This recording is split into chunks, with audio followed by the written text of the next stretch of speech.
Satya joined batch 11 and yesterday from Canada, he cleared PMP. His success journey is one of the most interesting success journey. So he was pushed by one of my one-to-one student who came from India and lived with him. And he actually said to him, okay, join Amir's program. He joined the program. He cleared the PMP. And now he's a certified project management professional. It was so interesting, even that he had my number, still he preferred to reach through email, right? So we started working on it, we got it done, and I'm very, very happy that I'm able to replicate, I'm able to make sure the name stays away properly and he becomes certified. So very happy for you, brother. Why don't you share your journey in your own wording? Sure. Thank you so much, Amir. Without your guidance, I don't think it's possible.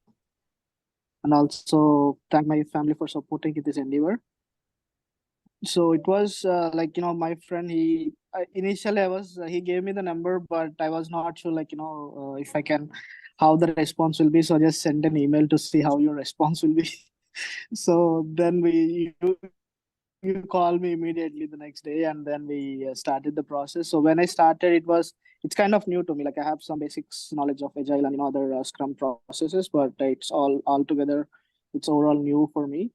So the first class wise, it was very interesting, and I that those 2 weeks of intense classes that helped me. I took notes for and I did started with the batch 12. Also joined in that class in batch 12. The points that helped me is the mind maps and following the 7 steps formula and doing the mocks and doing the RCA.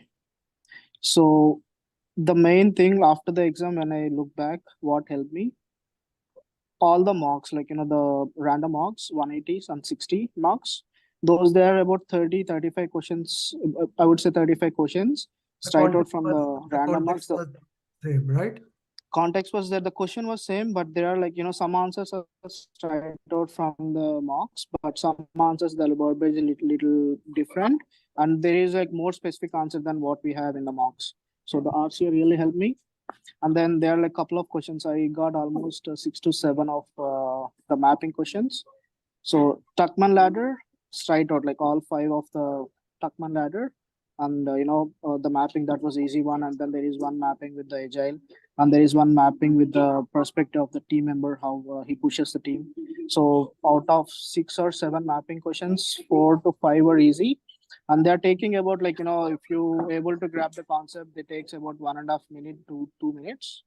And also the number of lines of the question, most of the questions are 2 3 liners because the screen is big. And then there were about, I would say, 10 questions which are 3 4 liners with more information, but those are kind of easy, answer wise they are, it's easy. But the only thing is you have to make sure you get your answer correct for the first time, or make sure you mark the answer. Don't go back, you will not have the time to go back. If you go back, if you think you can flag the question and go back and revise again, you are going to get more pressurized later in the exam, and there is a more chance that you will make more mistakes at the end of towards the end of the exam. So for the first time, read the question carefully, go slow, read the question slowly, last line first. That helped me. It was all 3 sections that's divided, right? 60, 60, 60. So it end off first section was very hard. I feel like it was more pressurized. So I took about 90 minutes for the first section. And then I calculate the time. I keep on looking at the time. I calculated, the first 7 minutes, I put down I made 3 categories, 60 questions in 60 minutes, 60, 60, 60, and keep the 50 minutes as buffer. And then after I put the second section as I should complete the questions in 85, you want 80, 75, 75. But the third category I put, if worst case scenario, if my second strategy does not work, go with 90, 70, and 60, and see 5 minutes buffer in case if I want to do anything or review, or if anything goes bad in the second section. So my first section took 90 minutes. I took a break. I used the restroom. I had one bite of chocolate and relaxed myself. I did the breathing exercise that really helped me. So the second part was little easy. Wherever I see that I know this familiar question, I was quick on the answer to make sure I'm putting the right answer. There I saved my time. wherever I lost the time in the first section, I able to gain the time in the second section. And then like once I have that answer correct, like by the end of the second section, my time was still, I think I took about 75 minutes for the second section. My third section has like 70 minutes for the 60 questions. And at the end of the exam, almost like when I was at 165, I only had 10 minutes left. What I did is I looked at my last line, then I reviewed the answers. I marked an answer which is correct to me, and then I briefly went through the question to make sure my answer is correct and nothing changed. So there I did that for like about 7 8 questions, and then I gained my time back for the last questions, and last questions were easy. But at the end of like by the time I finished my 180 questions, I had like 1 more minute left. So the main point is go through the question. Don't avoid to read the question twice. That's what I would say. Okay, okay, that's good. He kind of gave the entire summary in a quick way. Maybe he's trying to make sure his coffee does not go cold. So because that exam, it's more than what it's the pressure of the exam. It's not what if I feel like, if I look back, even the people who knows the concept, entire concept, who is like, the senior PM already working on it, or who know the entire concept, there is a good possibility that people will make mistake because of the pressure the exam builds. The first section, like, if you get first section hard, your morale will be little low, and you need to make sure you are calm in the exam, do the breathing exercise, make sure you get back into the pace of the exam.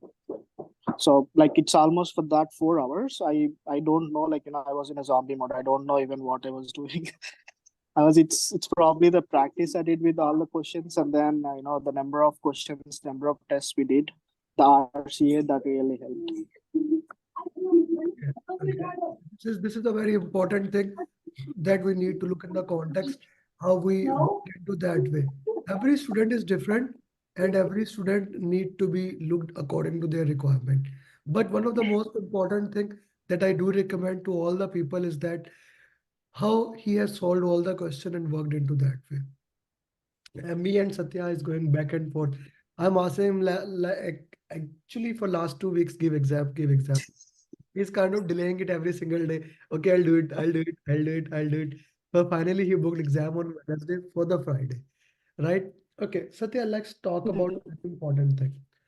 How important, because batch one is here with us. This is batch one's class basically. How important root cause analysis is, especially in the starting, especially in the starting. That's the number one requirement. If you are not, if anybody is not doing the root cause analysis, I would say for sure, it's very hard to, going forward. It's very hard because you do mistakes with the basic stuff, right? Like when I was doing the first, you know, the first test, like during the class, like once the class started, the first test, if I should not have done that RCA, then I wouldn't have gone for the next step, like, get that confidence of solving the random mocks or go to the next step. So doing the RCA is absolutely necessary. That's where I learned like half of the mistakes that I made. I looked at the RCA of my first test, and then I went back, studied. I reviewed all of your journey videos. I reviewed all the course material that I was doing, and that helped me with getting back the concepts. Okay. There are some times where I was like, doing basics mistakes with the fundamentals. So whenever I see like one test score is down, I kind of paused it there. I rewatched the journey videos, get my fundamentals back again, read my notes from class. So that's how like I was able to do the revision in between. Okay. Okay. That's a great thing to look into that. Okay. So random mocks are very interesting mocks. So for all those people who are just starting their journey, once you are, I will tell you when to do random mocks. So he was doing random mocks, he got a very good score. Then I told him, do the mock number this, and he suddenly got shaken. What has happened? Right? Those mocks were very challenging. His score was average, like 55 per 55, 60, 62. Did Yeah. first he got 85, right? The first one was 80. First one was 83. Yeah. First one was 83. He was very confident. And then I asked him to mock 9, I guess. Yeah, Mark 9. Like I came from backwards. Like I did 9, 10, 11, and then I went backwards. Then I started doing 8, 7, 6, 5, 4.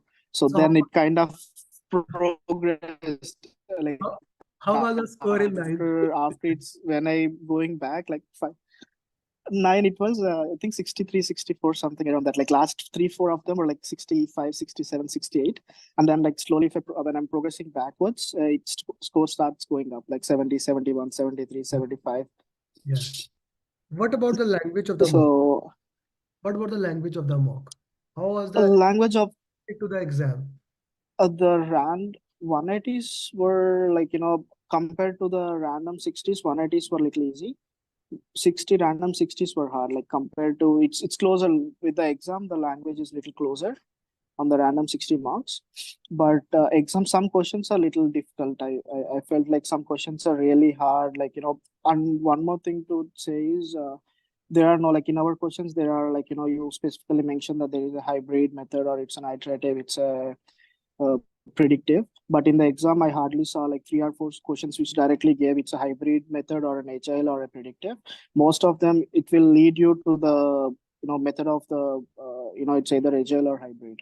Most of the questions you have to assume it from the question based on there is a word iterative. You assume that that's an agile based on the answers and questions. So they did not give straight out like what kind of project it is. Okay, okay, okay, But most of the questions are agile, like in combination of agile team, and I got some with the procurement in combination of agile and procurement, team and procurement and team and risk. There is most focus is on agile and team okay, okay, in combination of other methods, but most of this. okay. So what about those questions Dinan is asking which are not answers are not clear to you? What will you do? So I there were like there was always confusion for some questions. I always had confusion between both two. I kind of related with the real life, like what I was working on, real life examples, how the project manager will assume, like, how he try to negotiate. Either, it's there are some keywords, negotiate or review. I try to do like what will project manager do first in a real life scenario, and I try to weightage between those two options. And like if I feel like, I either went with B or C. Okay. If there is like, if there is a time crunch, time crunch for like few questions, I did that. I felt like, one option gave me more, at least say like, a percentage 60/40 in between those two, whichever I felt it's more important or more near to the life scenario. I went with that answer. Okay, okay. This is a very interesting thing and looked into that way. Okay, so let's guys, if anyone has any question, he can ask Satya. Okay, so any question on critical path? Any question? Yes, there were a couple of questions on the critical path. There was one, there are about 6 to 7 mapping questions. Out of them, there is one straight out question on the Tuckman ladder. There is one straight out question on the agile. There is one with the team member perspective. 3 4 of them were kind of easy, and there were like 2 mapping questions which were hard. And then there were no questions on the on any of the formulas or calculations, but there was couple of questions with CPI and SPI determination of how the project is under budget and over budget, that Yeah, kind of stuff. you need to understand that. You don't need to actually calculate the formula. Yeah, yeah. They already gave like what is the CPI and SPI and how the project is performing. And then there were like 3 or 4 questions that straight out of from the mocks. I would say the most important ones are make sure the 180 mocks and 60 random mocks. Make sure the RCA is done in a perfect way, and make sure get the concepts from those mocks. I saw like at least 35 questions are repeated from that, and I saw like at least 3 questions are straight on those mocks. Okay, okay, that is great. That is really great. Okay, okay, that is. Did you left any question answer? No, he said that. No, I did not left. At least even if the fluke, if I get like, they were like I felt like, I randomly put some, no, not randomly. I took a chance for about 6 to 7 questions because of the time crunch. That also I answered them because at least out of 6 I can get 2 or 3 correct, and that gives me marks. It gives you marks. Okay, that's a good way Yeah. to look into that. That never skip a question. Otherwise, you will have like it's better to complete the question as compared to Yeah. leaving. So in the starting, the mistake I made is I was reading the question twice. I went back on couple of questions, not couple of questions, at least like 10 questions. I went back to review if my answer is correct or not because of the pressure of the exam and to make sure my answer is correct. So I would say, like, whoever is writing the exam soon, avoid that and make sure you get the answer correct and don't go back to the previous question. That will kill some time, and you'll lose time on that build up pressure on the overall exam going forward. Okay. Anyone else? Anyone else? If they have any question, okay. Okay. Tools and technique question. Any question directly asking to No, not even one question on tools and techniques. how you handle the pre-exam stress? We had a last night call. Oh, my head was really, thumping, and then I had like a bad headache on Thursday and even Friday. Like by the time to to make to get my mind relaxed until today morning, my mind was not relaxed. I was still in the exam mode. My that pressure was still carried even after the exam, even after I got my result. But what I did is I was preparing until my exam was on Friday afternoon, so I studied until Thursday evening. I stopped at 6:37. I played with my kids for like a couple of hours to get myself relaxed. Then I slept early. By 8:30, I slept, and then I had a brief glance of the material, like the main points, the exam day points. I went through that, and I watched journey videos for stakeholder. Even while driving to the exam, I watched stakeholder videos. I was listening to them to be in the exam mode. Stakeholder agile journey videos, couple of them. That's what I did before the exam. And during the exam, the pressure was you can't escape that pressure. That will be there. That's how the exam is. Okay, okay. So a very good question that David has asked. If you could go back a few weeks, would you have taken the exam earlier? How would you have taken the exam? Like, let's say you are Uh, back to the studies and now walk to the journey. How would you have walked it? So I know, like, when I was preparing, when I started, my excitement level was like at 100%. I was coming to the coaching classes, and, I was joining all the sessions. My excitement was up. But after, like, during once I feel like I took off during December and January to get these mocks done, took off from the work to get it done. So once that you put a lot of time into that, after that you feel, at least I felt like, I need a break now. So I took like a day break. My plan was to take a day break that went to 2 days, 3 days. Then suddenly your message will come. What happened? What is the progress? So that pushed me to go back into that mode and do the exam. If I would have done like, continuous study, made a continuous progress, then I would have done probably end of December or at least first, second week of January. It would have been like, at least I could have saved 2 weeks. But my intention from the beginning was get the exam done for the first time, because once you say, like, now, God forbid, and if the exam fail, then I have to put more effort and more time, and that will bring down my courage to give the exam for the second time. So get it, even if 1 or 2 weeks delay, get the exam done for the first time so that you will be in a good mood. Yeah. So were there any mapping question, drag and drop questions? So there were two drag and Yeah, drop, there are like 6 to 7. 6 to 7. Okay. 6 to 7. And Victoria, you will be doing some drag and drop question before the exam. Okay, so thank you very much, Satya, for your time.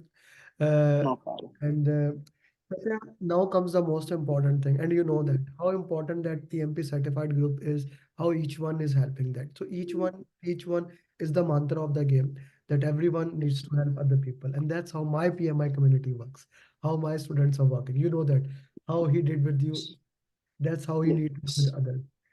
Secondly, Sure. the next Saturday we will have PMP marathon. So please make 20 questions. I need 20 questions from you. You disturbed me a lot. Sh- You need to make 20 questions. Okay. And Sure. make sure to get like 4 to 6 of drag and drop questions. Right? Sure. Okay. Sure. Thank you very much for your time. Enjoy, have your coffee and enjoy your time. And looking forward Thank to you. further for next certification. Thank you, Satya. Sure. Thank you. Thank you, Amir. Good luck to everyone who is trying to Send me get a the picture certificate. for thumbnail.